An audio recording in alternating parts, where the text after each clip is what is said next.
Let's go.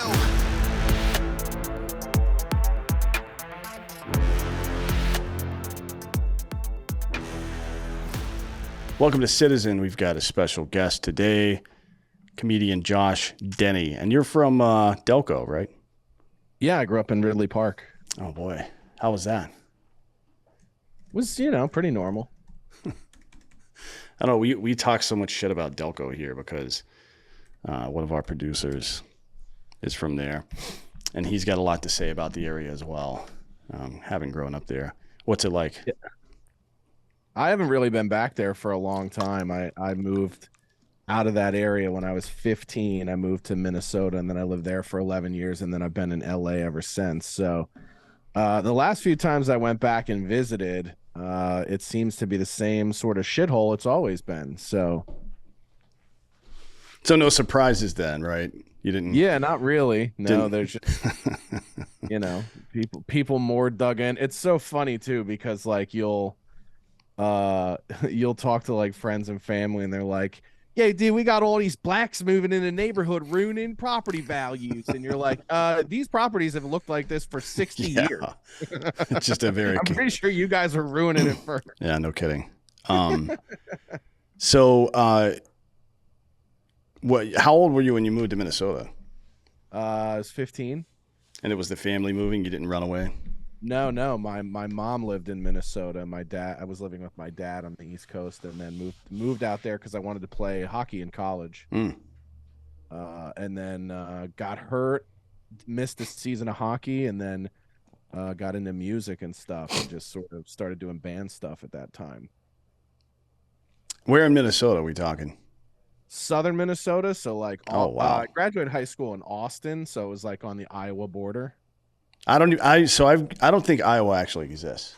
I'm told it does. I've seen pictures and shit, and I have friends that have allegedly been there. Some of the hottest women in the world I saw in Iowa. That can't be true. So true. Look at Iowa Hawkeyes cheerleaders, or you can just type in Iowa Hawkeyes women. And, we'll have to get into this later. I don't know that that's true, but we'll see. I'll definitely read. I'm studious, so I'll look into it. So now you're a comedian, right? Yeah, I've been a stand-up since 2006. And how'd you get into that? Just bored, wanted to do something? Yeah, that's what it was. No, I just I'd done the music thing for a long time. Then one of my bands broke up in like 2005. And my buddies were like, "You're funnier than you are talented as a musician. You should do stand up." And I never really thought anything of it. And then I saw Dave Attell in Florida like Christmas 2006, and I was sort of blown away. It's the first time I'd ever seen comedy in a club, and I just was like, it got the itch. Went to an open mic like a week later, and been doing it ever since. So it all started with a backhanded compliment, is what you're saying. Yeah, exactly. Yeah, like most good things. Yeah, that's a good advice for you guys out there trying to find your way in life. Just listen to the people that are talking a little bit of shit. Yeah. And now you're on tour with a couple of folks. Most people know Anthony Cumia and Gavin McInnes. How's that going? It's going well. We had some trouble at the end of last year with Antifa and local politicians canceling our gigs for us, but this year we kind of come back stronger. We're ending racism on this tour. So, it's kind of hard for them to sell it as a hateful white supremacist comedy tour when people look at our branding. Now, it was my understanding that Kylie Jenner ended racism with that Pepsi commercial a few years ago. Yeah, you mean Kendall? Yeah. If you put all of those people in a lineup, I wouldn't be able to identify any of them, to be honest, except for maybe the one that was a dude at one point. Yeah. No, she tried her best, but she was unsuccessful at ending racism. But we're going to do it with comedy this year. She probably should have used Coke. I mean, Pepsi sucks, right? Yeah, I don't know if you're going to bring people together over Pepsi. Yeah. It's like, why would you go tier 2 as your fucking remedy? That doesn't even make any sense. Yeah, that might be a way to get like two different groups of Latinos together over Pepsi. But I don't think you can solve the big one. Or I grew up in South Carolina. It could be people from down there. They like Pepsi. Really? Yeah, it's very bizarre. So they like to put One of the things that I grew up around that never made any sense to me was people would buy a Pepsi and a bag, one of those small, like long bags of peanuts, and then pour the peanuts into the Pepsi. Oh, Um, oh, it's disgusting. Yeah, I don't understand it. Never did. I'm a big fan of peanuts. I don't really drink soda much, but yeah, that always seemed bizarre to me. yeah, I don't. That doesn't make sense. It's I've always wanted to. Like you go out to a restaurant and and they'll be like, you'll be like, "Can I get a Diet Coke?" And they go, "We only have Pepsi. Is that okay?" I always wanted to just shoot somebody in the fucking face when they Mm. say that. And go, no, it's not okay. They almost ask that question arbitrarily, like they're not expecting an honest answer. And I feel like it would be fun to just, mix it up a little bit. Yeah, I don't. I mean, I there's something to be said for being polite in society and stuff, but um, there's a point where it becomes pathological, right? Where you start to become a Yeah. doormat for everybody. It's important to stand your ground at some point, not just in Florida, but everywhere.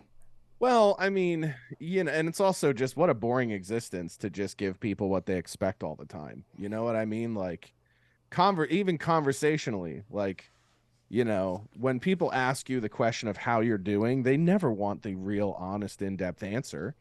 So I don't know. I guess maybe I'm just bored in life, and when people ask things like that, I like to just throw a little Molotov cocktail into the conversation, Yeah, see how people respond. yeah, I'm the same. Or, I mean, you could say throwing a pebble into the lake to watch the ripples, but really it is fire based for the most part.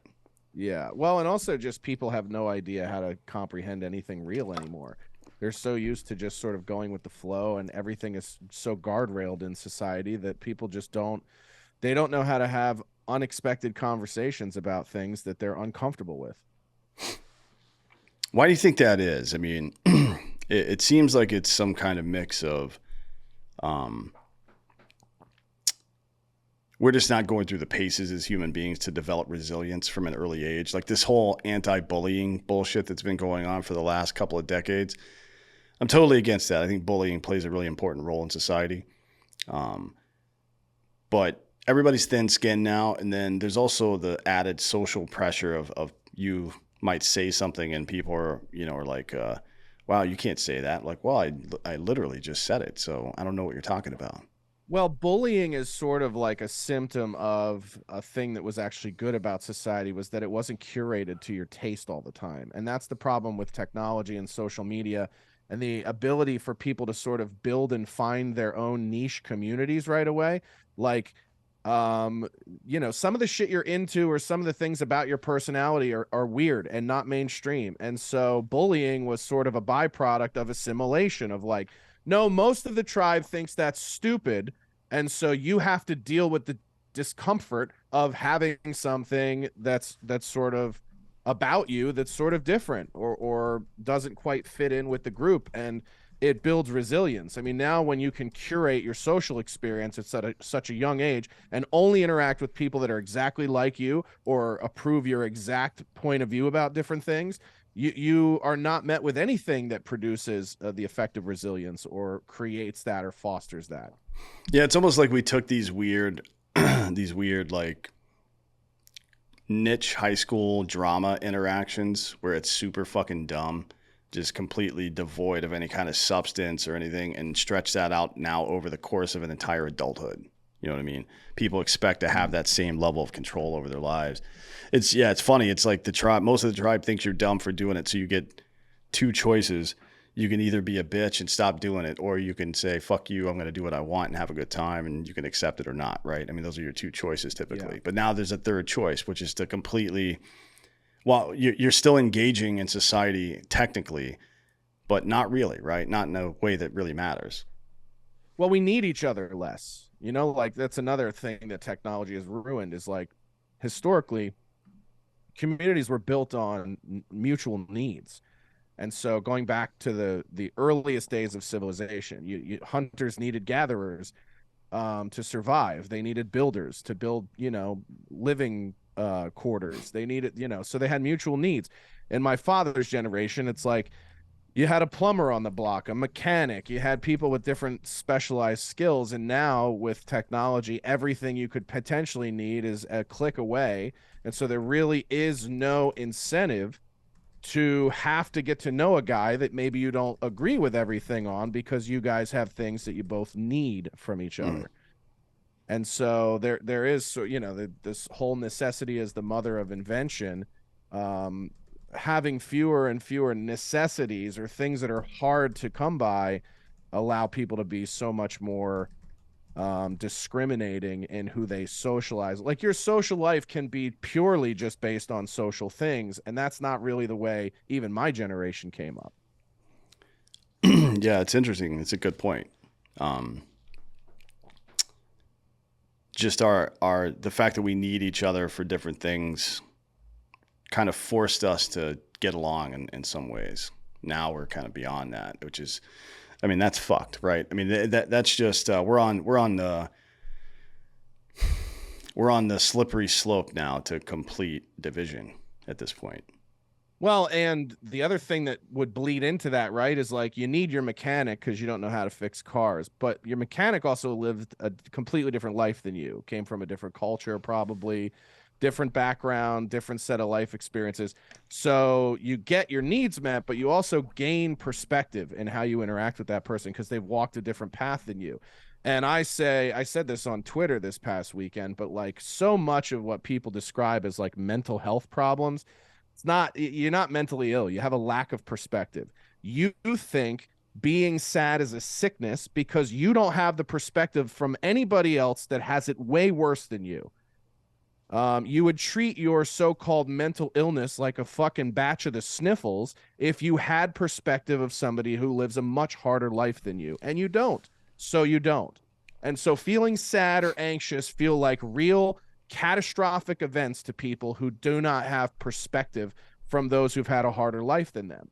And there are always people who have had a harder life than you, no matter what path you've walked. And if you don't know any of those people, yeah, waking up and not feeling 100% might feel like a fucking disease to you because you have no perspective. Yeah, and that's a symptom of modern society for sure, in the way we interact with each other and the ways we don't, I guess, now interact with each other. I mean, people from different cultures and different political beliefs now are very bristly with each other right off the bat, regardless of what's happening. But there's also this institutional push to, I guess, capitalize on the victimization bullshit. You know what I mean? Like, it's not just that people, because society is the way it is, because technology has become our primary means, modality of communication now. It's not just that that's causing this. It's also that, kids are being taught that they're essentially being untaught cognitive behavioral therapy, which is to not catastrophize everything. Now Mm-hmm. everything is a now it's your feelings matter all the time. Like, you should prioritize yourself and make sure you're okay, and all this self-care nonsense. And this is not like, we've never operated that way before. We're community-based creatures. If you think about yourself more than you think about other people, you're not going to be a value add to the community. Yeah.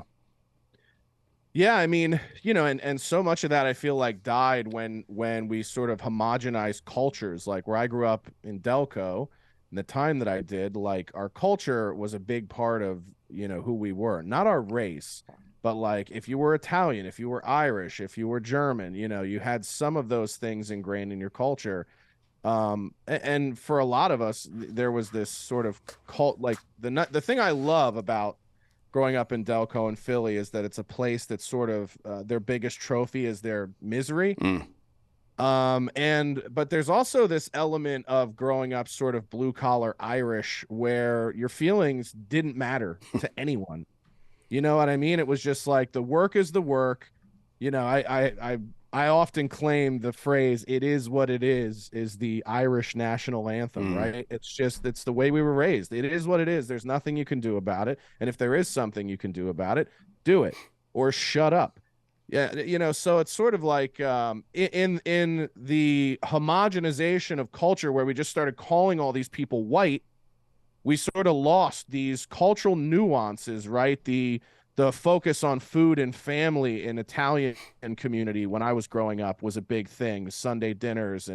And so when we just started calling all these groups of people white, and stopped sort of through the purposes of being politically correct, stopped calling out their cultural individuality, we lost all the good that came with that too, which was, some of the things I mentioned: senses of family, hard work, not putting your feelings first, things like that. And that stuff is all, that stuff will be dead with my parents' generation.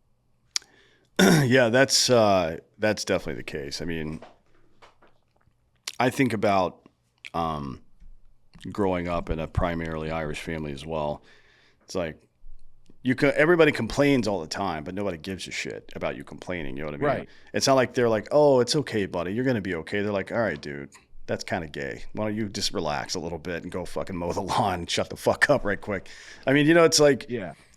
every Complaining is white noise. It's sure, conversational. Nobody's expected to do anything about it. right, but everybody needs that release valve. You need to be able to complain, but it doesn't do anybody any good. Like, I mean, a child falls down and you can treat it one of two ways. You can say, "Hey, get up, buddy, you're fine," or you can be like, "Oh, you okay?" And the child's reaction will be measured in how you respond to their event, right? Mm-hmm. They're either gonna fucking internalize that and catastrophize and be like, "Oh my god, my knee is actually scraped, I'm gonna die," or whatever the fuck, or they're gonna get up and start laughing, and that'll be the end of it, right? And we've treated, It's all behavioral conditioning. yeah, and we've treated this entire generation as though for whatever reason, like I understand that life is quite a bit more comfortable now and we're not just trying to stay alive all the time. I get it.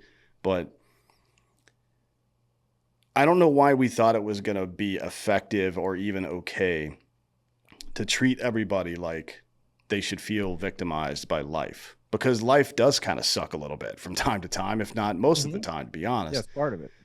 But why, what good does it do to focus on that? You know what I mean? Well, and historically, like, hardship is what bonded people, Mm. in a way where it was sort of healthy and productive. I mean, it's pretty simple, honestly. Like, we can fix society in one generation by refusing to send kids to college. I mean, every person I know who didn't go to a traditional 4-year university in the last 20 years is normal, meaning they're either people who went before it was completely woke, and before they became indoctrination camps for victimhood, or people who went, or people who didn't go at all, went into the trades, skipped out of college, did some non-traditional path into adulthood. Those people are all normal. It's literally the path to restoring America is just refusing to send kids to college. It's that simple. It would be a good first step.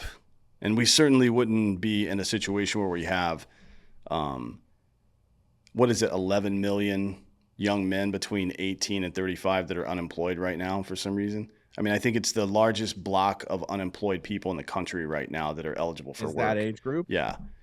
Yeah. Or maybe it's that is the highest number of that particular age group in the history of this country. Either way, that you're talking about the people who do that 18 to 35-year-old male does most of the labor in this country, right? Should do most of the labor. Well, they do. They still do, regardless of what anybody says or what any kind of DEI project is trying to get passed through. They still do almost all of that work.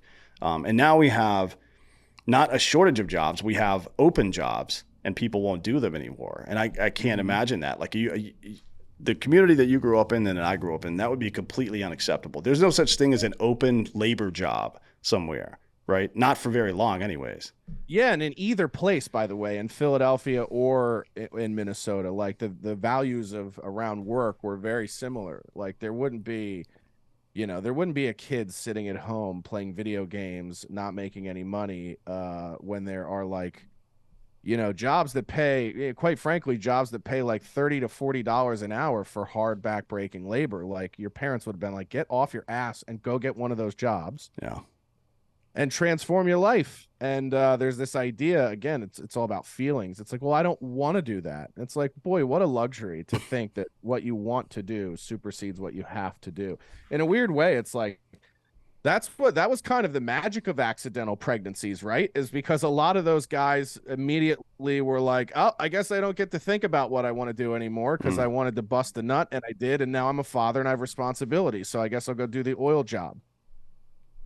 And so I think that's kind of another thing that I think is detrimental to society. Another part of it, like keeping kids out of universities now is a good way to do it, but also like, letting kids go out and knock their girlfriends up, I think is a great way to force them to grow up faster because, with the avoidance of that, now you have this sort of Peter Pan syndrome where so many young guys are like, I'll just live at home. My parents make, a couple $100,000 a year combined. They don't force any responsibility on me. I could just be a child forever.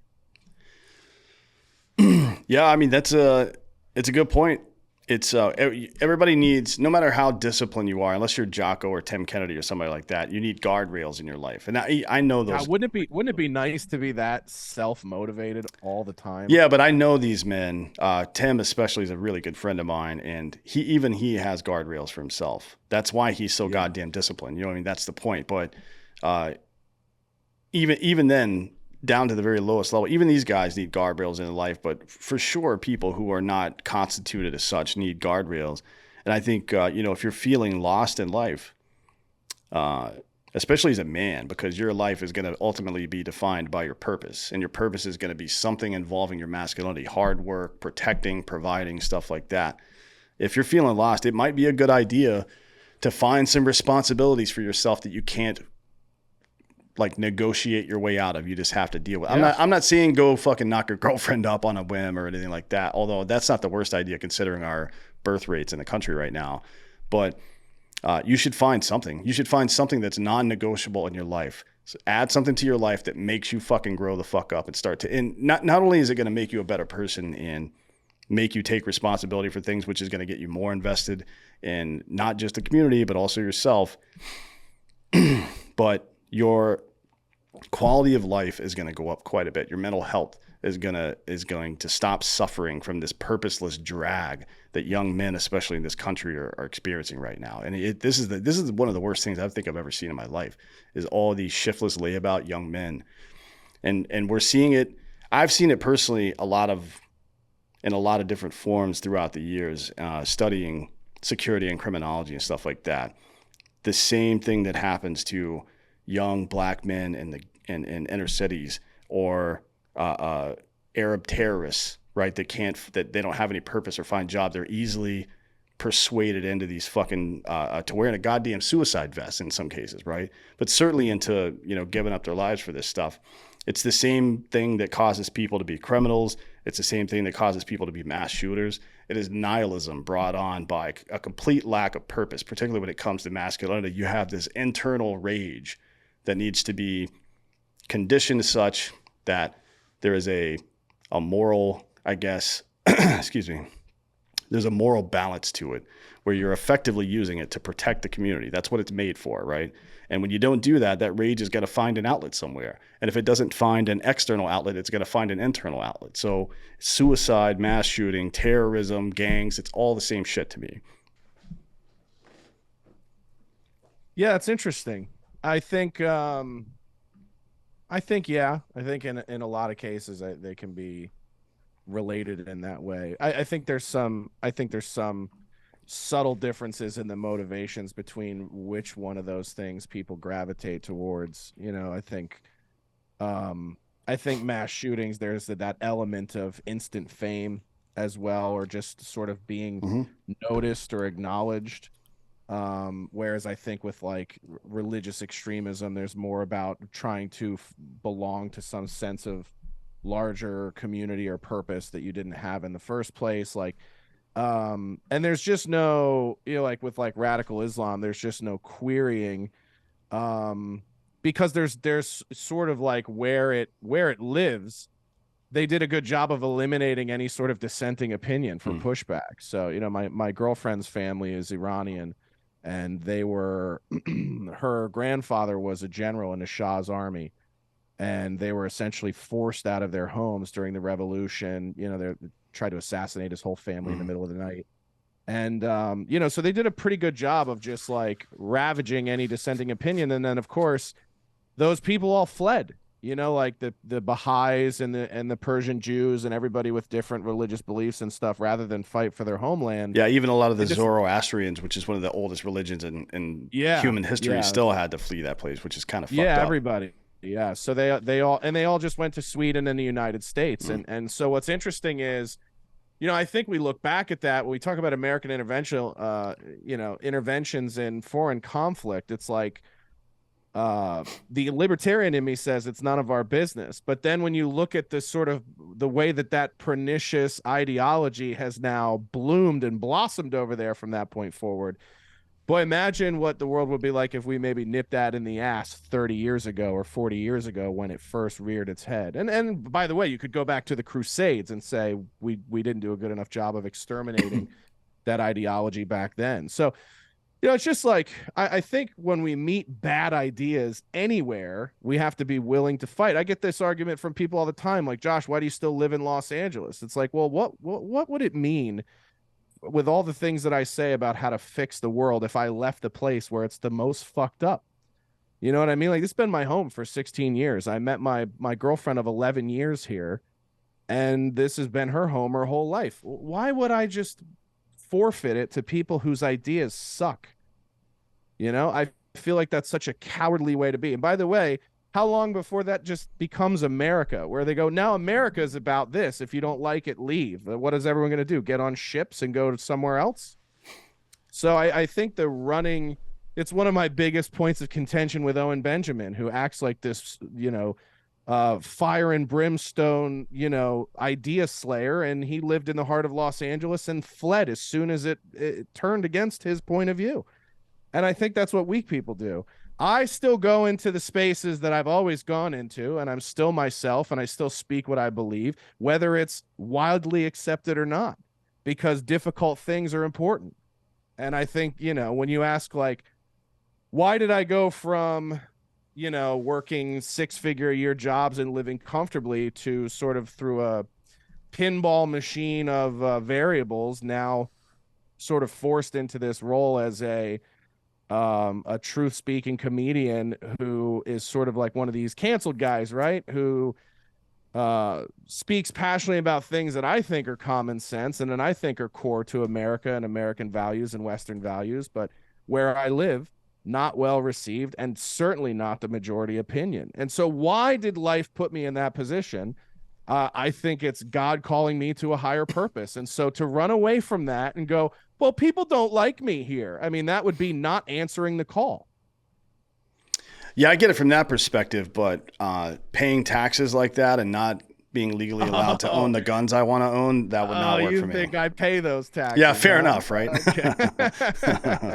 I think, I understand what you're saying. I think that's a good point. I don't like to, I live in Austin, so I can't really say much about living in liberal areas. And I lived in Oakland before this. So again, can't say much about that either because Oakland's a fucking liberal shithole as well. Although I like living in liberal cities because everybody's a pussy and I just dominate. You know what I mean? It's like it's like playing basketball against 6-year-olds. I just fucking dunk on people constantly. Yeah.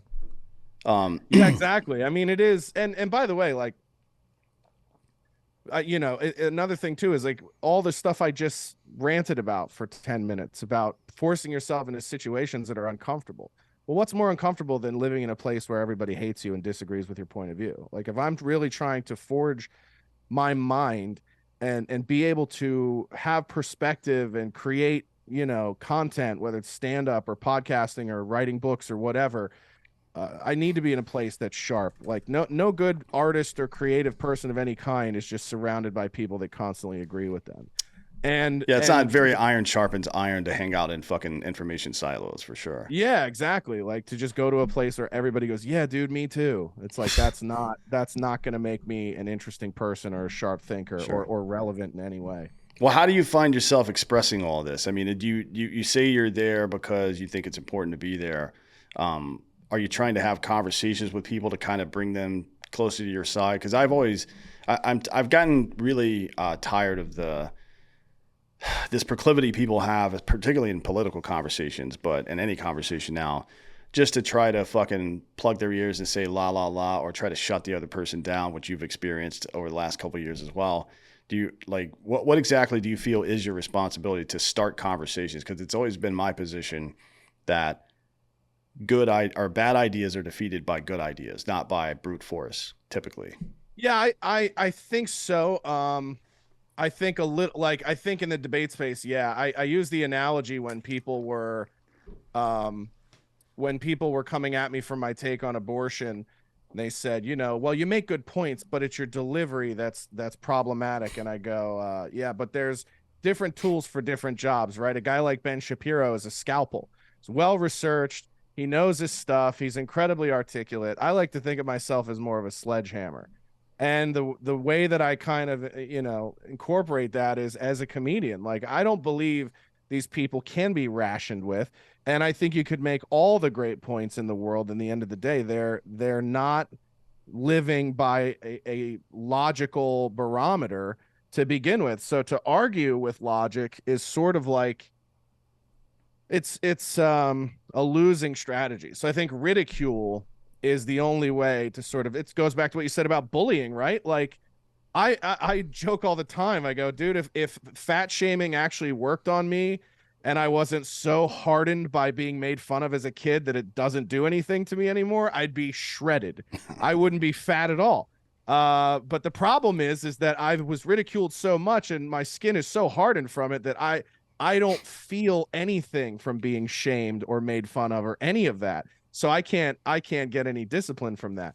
But that's not the case with most people who have really bad ideas. Most of them have never been challenged. Like, one of the things I run into a lot in the podcasting space out here in LA is you'll like run into black intellectuals, like kids who went to really, really good schools and sort of have gone through life in a way where they've never been challenged or interrupted because of their race. Like, to question what they're speaking about would be racist in its nature. So a lot of times they just get to speak over everyone without having any facts or anything true, or being forced to like provide examples.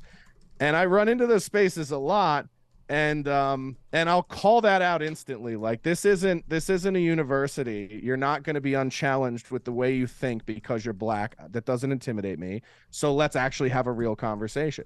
And so a lot of those people are not conditioned to even be challenged, let alone have their ideas ridiculed. And so I think it's a much more effective thing, because the beauty of that is that it's not based in any facts or anything like that. It's just all about perspective. And it's like, well, I'm just sort of using what you're saying to make you feel stupid.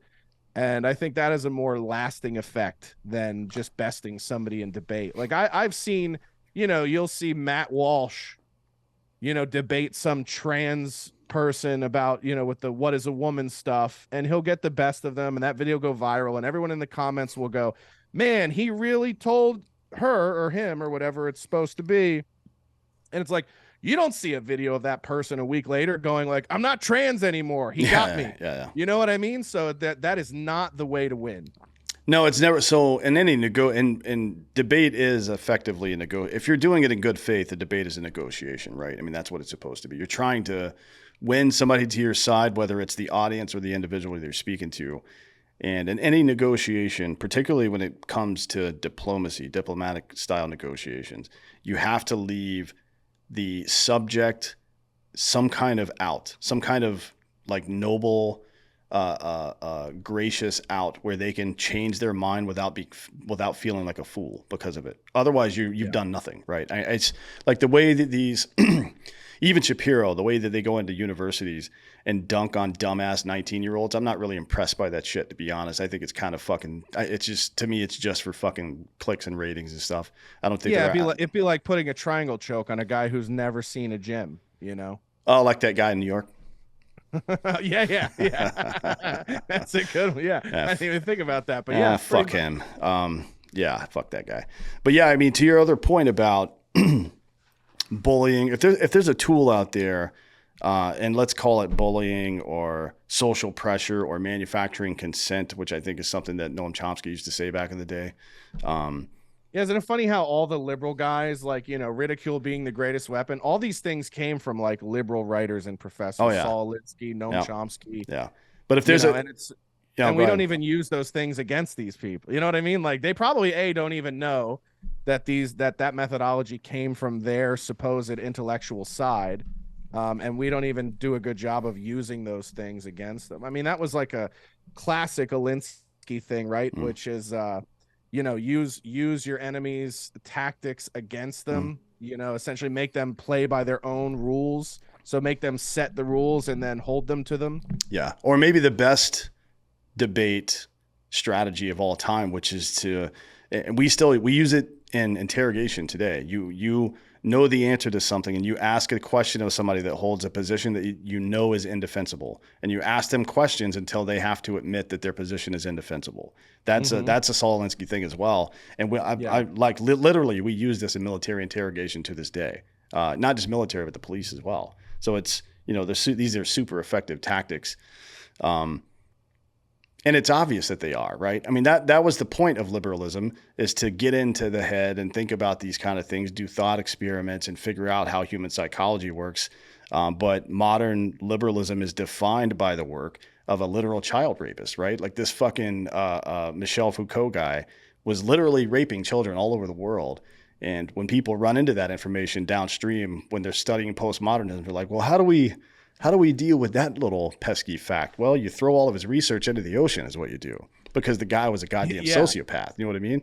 Yeah, I do love that when people are like, I don't know if I can listen to R. Kelly anymore, and you're like, well, you might want to take half the books in your home library and throw them Yeah. away, because Yeah. some of the stuff you actually live by rather than listen to is written by way worse people. Yeah, no shit. But some of the folks that pioneered human psychology research, like, I mean, even in the later part of the 20th century, Noam Chomsky was one of them. Just his treaties on human psychology are fucking. I think they're pretty spot on in some cases. But if that kind of thing Hmm. exists, if that's a tool that exists that can be used to affect somebody's life, that's quite the tool, isn't it? I mean, that's quite the thing that you can use, this very ubiquitous social interaction that most human beings will experience from the day they're fucking able to speak until the end of their days. That's quite a tool to be able to affect somebody's life like that. And like any other tool, it's not intrinsically good or bad. It just depends on how you use it, right? So if can you use that kind of tool, social pressure, manufactured consent, or whatever it is, bullying, to improve people's lives and develop their ability to self-discipline themselves, the military would say, yes, you can absolutely do that, right? I mean, there's a blueprint for it. We've been doing it for thousands of years. For Hmm. almost all of human history, we've been using this pretty effectively. And now we're in this stage, and maybe it's just the late empire stage. I don't know if this is more, if this has been common throughout history, but we're in this stage now where we have no epistemology left. There's no fucking reality. There's no truth. There's no true north that everybody can point to and say,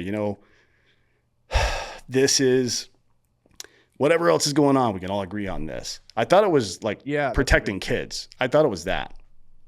I thought that You would thought be, so. yeah, I thought that would be the thing, and not politicians and degenerate corporate people and shit like that. But I thought average voters, just regular Westerners, regular Americans, would draw the line at hurting kids. But that's clearly not the case.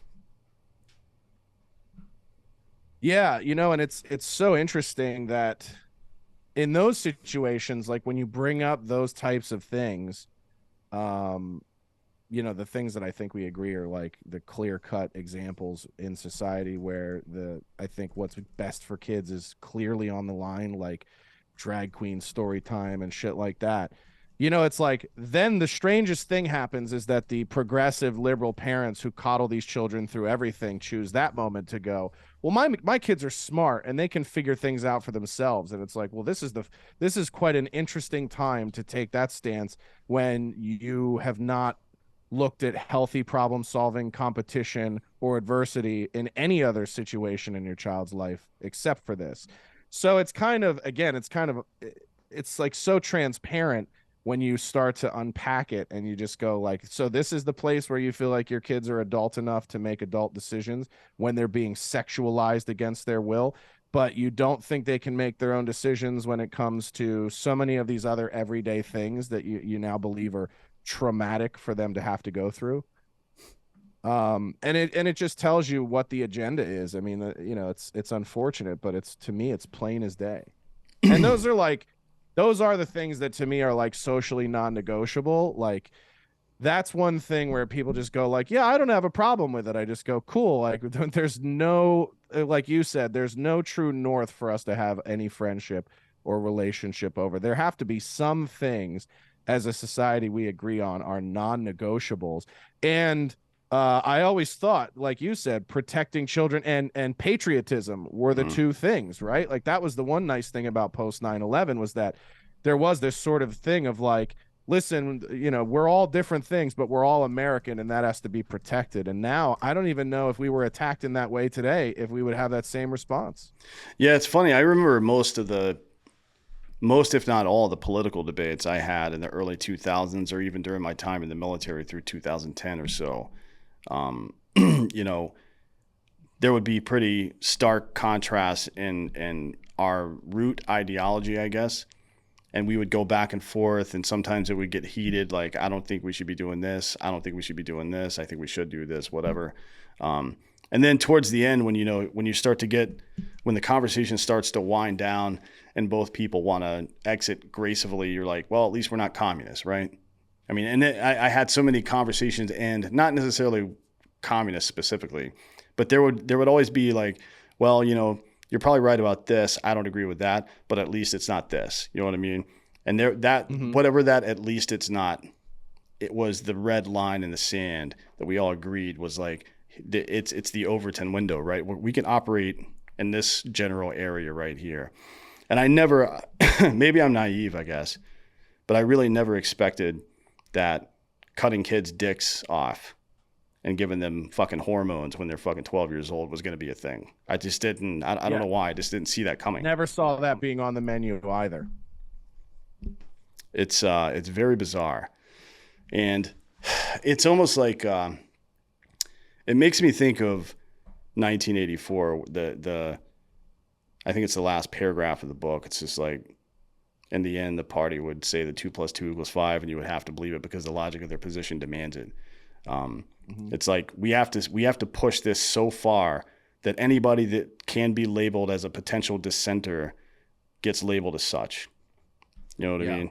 And then we know which is useful for both sides. I think it's useful for whomever's trying to manufacture consent and do away with dissent. But I think it's also useful for ordinary people to see who the collaborators are going to be. You know what I mean? Like all these people who capitulated over the last couple of years to all the bullshit that happened from the government. I'm deeply suspicious of all those people now. Yeah, I agree. Particularly with, COVID mandates. Like that was a big one because there were people that I found them historically, we were like politically aligned. And then you see how they sort of live when push comes to shove and it's time to make a choice based on how it actually genuinely affects you. And it's amazing how many people sort of absconded from their sense of values when it meant that it could cost them something. And you mentioned your military service. Thank you for that. But that to me is like how you can have, and this is almost where I would love to get your opinion on this, where I feel like forced military service is another thing that we could potentially look at as a way to like fix the country. But to think that there are people who believe in the concept of America so much that they're willing to make the ultimate sacrifice for what they feel like it means to them or to their family or anything, or even on a grander, more existential level of what the concept of America means for Earth and all of human civilization. Because I do think it's important. There are people who weren't even willing to say no to an involuntary vaccination because they didn't want to lose their job.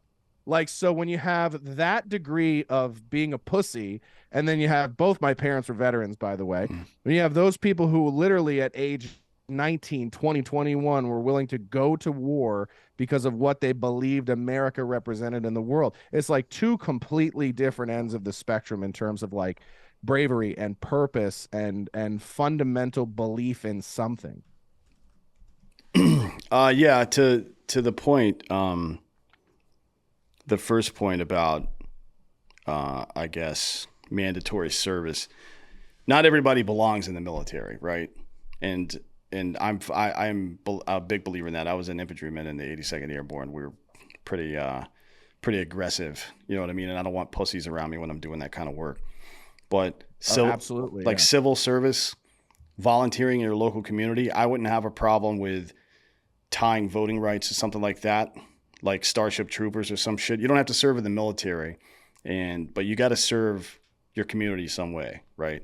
I think that's an Yeah, you can important serve thing. your country in some municipal capacity. Yeah. You know, you could mow lawns for government properties. I don't give a shit, but something, you know, I definitely don't believe we should have like people who lack skills doing things that require a high degree of skill or a high Sure. degree of Yeah. resolve. Yeah, but like Um, Meals on Wheels needs drivers. You know what I right. mean? Old people need help. Sick people need help. Mentally ill people need help. You know, and I think it's, to your point from before, it allows for this natural avenue. And maybe it's something that you require to graduate high school, right? Where you have to Yeah. do, instead of learning a fucking foreign language for 4 years, you spend time helping your actual community. You know what I mean? Instead, Yeah. or maybe you add to it. I don't know, but Dude, I think about all the time we wasted in high school with study halls and bullshit electives and stuff. And it's like you could have taken every single kid in my graduating class for 2 hours a day and made them do something in the community.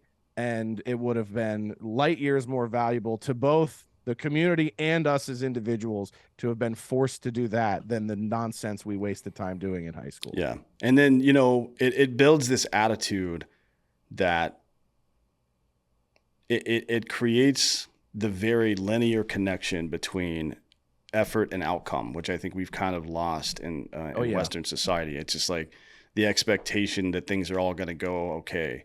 Like, well, I don't know what fucking world you live in.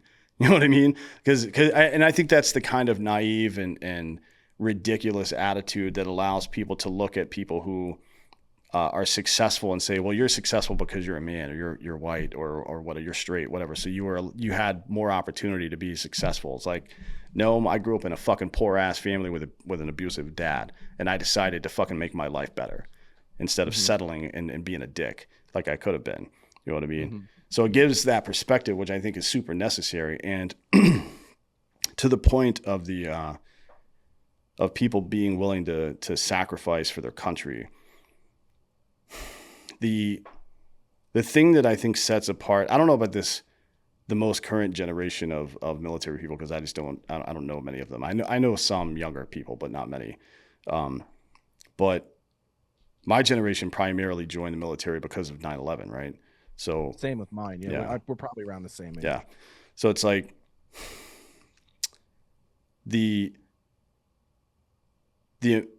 there's a couple of questions. So one, what is America? To these people, myself included, America is an effigy of your family, right? It's this psychological process called kin selection. It's who, after, like, outside of genetics and family trees, it's who you decide throughout your life is going to be under the umbrella of your protection if you're a man, right? Like, that's my family. It's your buddies, it's your fucking, sometimes it's your coworkers, whatever, people that you get involved in through whatever means. It's called kin selection. For the American warfighter, the difference between them and everybody else, I think, is that it's a very unique assembly of people, right? So there's no Azov battalion of all white supremacists in our military. You can't. There's no Right. like there's no niche racial or cultural element inside the military. The entire thing is made up of fucking moving parts from all over, from every possible ethnicity, culture, sometimes even nationalities, right? They consider you look past that. It's like Arlie Ermy, right? In Full Metal Jacket. There's no black or white. You're light and dark green, basically, right? So it's like you look past that bullshit and you start to consider any human being committed to liberty to be part of your family, regardless of what they believe, what they look like, who they love, sometimes even where they were born, because we have quite a few foreigners in our military as well. And they fight against governments and, you know, groups that fucking murder people, throw gay people off rooftops, religious and ethnic minorities are oppressed because they've seen that kind of evil before. And they know that liberty doesn't just extend to people who look, think, and feel like you do, but it's a privilege that is earned in blood, right? Mm-hmm. And they fight because they know that a threat to liberty anywhere is a threat to liberty everywhere. And I think Yeah. and they also fight. This is the main lesson that I think that service teaches you. Excuse me. They fight for each other because they know in a way that most people never will be able to know that we can't do this alone, right? Like it's to your point from before, there is no doing this alone. There's not, there are things that I'm not physically or mentally capable of doing. And I need people like that to exist for my life to work, right? So we've made things super comfortable for ourselves now. And we've lost a lot of perspective on what it takes. People look down their noses at ditch diggers and mechanics and shit. And mechanics look down their nose at intellectuals in a lot of ways as well, right? Yeah. And it's the wrong fucking answer. Yeah. Yeah, you're right. Yeah, I just so as far as like those types of hurdles, and how to get over them, I think anything that sort of forces those people to kind of be around each other, gain perspective, and the difficulty is right now we live in an America where one side definitely has sort of their finger on the scale, and is having the ability to affect things in a more direct and sort of widespread destructive way.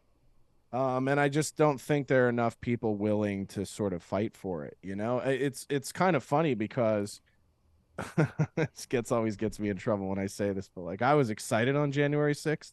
I thought Americans collectively, or at least a group of them, had decided that enough was enough. And then when you tuned into it and you saw that it was sort of a guided tour, and almost like a flash mob and not an actual merited response to government corruption, it was a little disappointing because I thought we had finally gotten to the point, and what I continuously said after that was there's a reason why they kept that fence up. It's not because of what happened, it's because of what they know they deserve. And it's interesting because I know that that's a sentiment that is held by so many Americans. And every day, so many of us just go like, what is my fight? Like, what is the thing that's going to call me to action?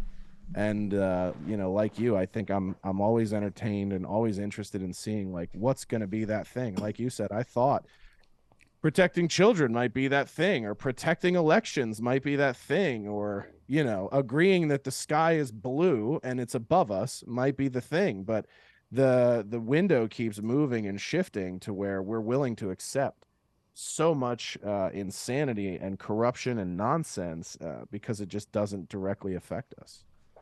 Yeah, people ask me a lot uh, when's somebody going to do something about this, or when are we going to do something? And it's an interesting question. I mean, what does that really mean? But to the point, people are going to have to get really uncomfortable, right? Yeah. Before anything legit really happens. I mean, Yeah, I think it's going to take an ELE of some kind, like an maybe, yeah. extinction level event. Yeah. It's something like that, or like right now, a lot is being held over people's heads. I mean, we saw how fucking far people would go just to keep their shitty jobs. You know what I mean? So how far will they go to maintain what little money they have in the bank, or maintain their mortgage? You know what I mean? Or their retirement fund, or whatever it is, which is completely digital now, completely under control. If you don't believe that, look at the Canadian trucker protests, where if you gave over $20 to their GoFundMe, your bank account got seized, or at least frozen, right? So if you don't think Western governments have this power, they've already demonstrated within the last 2 years. So it's like people are going to have to lose that comfort. I think an economic collapse in the U.S., which, hopefully we're on the verge of. Yeah, I wouldn't count on it because the Republicans are they're fucking pussies too. But if they say no to this debt limit increase, I think that would be a really good thing for us. Yeah. Yeah, I agree. Some short-term pain is often a remedy for long-term pain. Mm-hmm.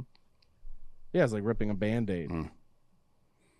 Yeah, I think that's a good one. I think it's a start. It's something.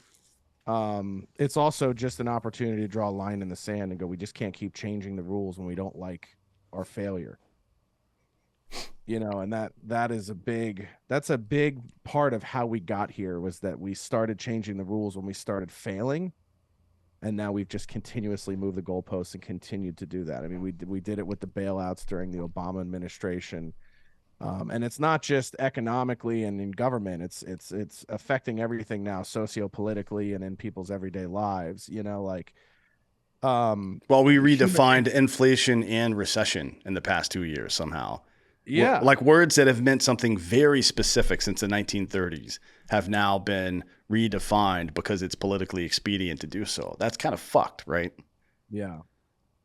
Yeah, and a lot of this stuff is just continuing to happen, and they're continuing to get away with it because nobody's putting their foot down. Like, to the point you just made, even the Republicans in government aren't putting their foot down, and saying, like, this has to stop. We just have to say no to this. So, the border crisis, all these things are sort of reflective of one side making bad choices and the other side doing nothing about it. Yeah, yeah. And that's where I sort of like descend from political ideology across the board, because I don't think your politics are determined by what you think or say. I think they're determined by your actions. And so what people sit around and arbitrate, I'm liberal, I'm conservative, you're fucking nothing. You're a convenience store. That's what you are. You know what I mean? Like, you will go whatever way makes your life easier on whatever thing. There are two types of people in the world: those who are principled and those who are not. And I would rather be in the company of somebody who adamantly disagrees with everything I say or think, but is willing to lose based on their principles and face hardship based on their principles, than somebody who agrees with me on paper but is not willing to make that same Yeah. sacrifice. One of the best quotes in the history of human politics, I would say, is when John Adams was appointed by the Continental Congress to be the ambassador to Great Britain after the Revolutionary War ended. And King George was kind of asking him some questions, and John Adams, being John Adams, he's kind of a cunt, to be honest, was very frank with the king. And King George replied to him, "An honest man will never have any other." And I think that's a very, it's a very smart thing to say for a guy who's the commander in chief, essentially, of the largest, most powerful army in the history of humanity that just got beat down by a bunch of fucking farmers. You know what I mean? But yeah, I sincerely believe in that. You are either principled or you're not. Like, all this other fucking, all the other shit you're saying is meaningless to me. Let's cut through that and get to the meat and potatoes here. I don't like all the preamble nonsense. Like, well, my pronouns are this. Here's where I went to school. Here's my bio. Like, I don't give a fuck. Tell me your idea. Your idea should stand on its own. If it can't, then fuck off. Pretty simple. Yeah, man. So you're wearing a Lehigh Valley Iron Pigs hat, right? Is that what that is? How did you figure that out? Well, I know what Wawa is, so I know what the hoagie looks like. And there's only one team that does that. They do this series every year of they have a cheesesteak one a couple of years ago, which I got. And then this year they did the hoagie one. Yeah. So yeah, those are dope. I think I may have gotten an advertisement for it from Fanatics or some shit. I don't remember. I buy a bunch of weird ass stuff like that. Yeah, I like it makes more sense for me to have a hat with a sandwich on it than a team, because I don't present as an athlete to anybody anymore. As a matter of fact, I tried to reminisce my old athlete days of being a hockey player during the pandemic. I bought a pair of skates and got on them and forgot that I had ballooned up in pounds and broke my foot just trying to skate. And it just has still not healed right. I have this broken bone in the middle of my right foot, and it's never healed right. What is it, a Liz Frank or something? Yeah, exactly. It's that right sucks. there. Yeah, so it just gets sore again. Like, not to complain, but it just gets sore. It swells sometimes. It's just a nuisance. Well, at least you know when it's going to rain. And hopefully it's not affecting you too much on your comedy tour. Let's get into that before we finish up here. It's the End Racism Tour. What's it all about? Who's there? Who's performing? And then where are you guys going to be? Yeah, so it's myself, Anthony Cumia, Gavin McInnes, and then our producer Ryan Rivera. He's kind of like our host and master of ceremonies for these events. And essentially, we're sort of going around the country and trying to do a stand-up tour that is sort of reminiscent of the stand-up we all grew up with, where it pulls no punches, it's no holds barred, and there's, no censorship of any kind. There's no self-regulation. It's really like built around the idea that comedy can be anything. The end racism branding really was in response to the liberal pushback and then government interference we got at the end of last year, where people were sort of so easily, or in such an easy way, able to kind of depict our show as something that it wasn't, as like a white supremacist rally, which is sort of the go-to anytime you're not super woke and liberal. So Gavin had the idea of like, what if we just promote the tour as super woke and liberal? So that if anybody ever tries to say like this is a hate rally, then it just doesn't pass the smell test. And it's actually worked pretty well so far. It's worked so well that when we did a couple of them in Los Angeles, we actually sold some tickets to people who had no idea of the sarcasm of the branding and legitimately thought that they were showing up to see four homosexual disabled people do stand up, well, or sit down, whatever you want to call it. And so immediately they were just like, these guys aren't disabled and this isn't what I thought it was. So we had a couple of walkouts from the show, but it kind of made me feel good because I go, well, at least our ads are working and we're selling tickets to people that are just our already core audience. Oh my God. You really have to wonder about someone who goes to a comedy show that's all like handicapped gay people. That's like, that's the draw these days, right? For some folks. The fact that you thought you were going to see that and were disappointed that you didn't. Yeah, that's like, really weird. I would love to interview that person. Oh my God. Well, they would never sit for the interview, unfortunately, but it would be funny if they did. I would love to hear it. Be like, what was your logic in thinking that this was going to be for you? Or funny. Like I know gay comics that are funny. I've met a couple of handicap comics that are pretty fucking funny too, but not because of either one of those things, right? They were funny because they're funny. Yeah, one of my favorite comics, and who's a good buddy of mine, I think so. I regard him as a good buddy, is Ty Rivera, who's a gay conservative comedian there in Austin. Yeah. And one of my favorite things about Ty is we've had several conversations where he's like, these new fags have ruined what it means to be a fag. It used to be taboo and it used to be edgy and it used to be underground. It used to be cool, and they've taken all that out of it. Yeah, they've taken the same road as Rage Against the Machine, right? Yeah. Well, they've kind of done to being gay what they've done to comedy. They've softened all the edges. They've taken all the character out of what it takes to do it. Like used to have to have balls to be a comedian. Used to have balls to be out as a gay person. And now it's so well accepted and it's so dull and safe and like padded that it doesn't mean anything anymore. So you have people just going up and saying their opinions, calling themselves comedians. And you have some kid who's never been persecuted, ridiculed, or made fun of for anything in life, talking about how hard it is for him to be gay. He's like, I only have 50 trophies at home for being gay. What kind of life is that? Yeah, it's like Target came out with a new clothing line based on my lifestyle, and that somehow constitutes oppression these days. Yeah, I mean, it's it's hard to put your finger on that, to be honest. My culture isn't your prom dress type of stuff. Well, not to spoil my act, but I kind of addressed that in how it pertains to school shootings and straight white guys and how those are being taken away from us too now. Oh, it's all trans people and fucking Latinos now. What the fuck, dude? I thought we had one thing. That was our last thing, was the mass shooting, and now they're taking that away from us too.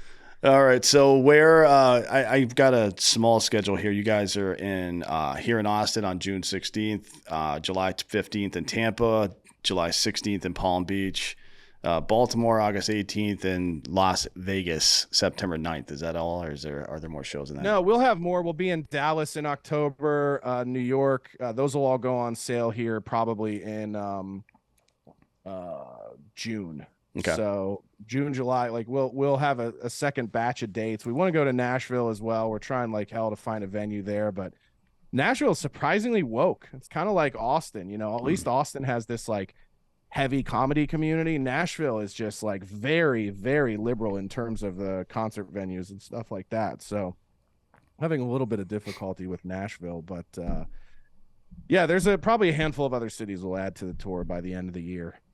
Cool. Well, tell everybody where they can find you so they can keep track of all this stuff. Yeah, all that stuff you can find at joshdennycomedy.com. If you want tickets to the End Racism Tour, just go to tinyurl.com/censored live. You can link that from my website as well. Cool, man. Well, look, thanks for coming today. It's been a fun conversation. I like talking shit. Nobody seems to have an appetite for it anymore, but I enjoy it. Yeah, no, it's always good to meet people who aren't afraid to get into the weeds conversationally and like actually have real conversation, not just nonsense and bullshit all the time. Yeah. Yeah, same. Well, and if you're in Austin, man, and you're around on the 16th, you'll have to come out to the show. I'll get your info. And yeah, I think what is that? That's a fucking Friday. Yeah, Friday. Yeah, I'll be here. I'll be here for that. Yeah, man. Yeah, I'll let you know. Yeah, let me know. All right, cool, man. Thanks for coming. Appreciate it. And thank you all for listening. This has been Citizen.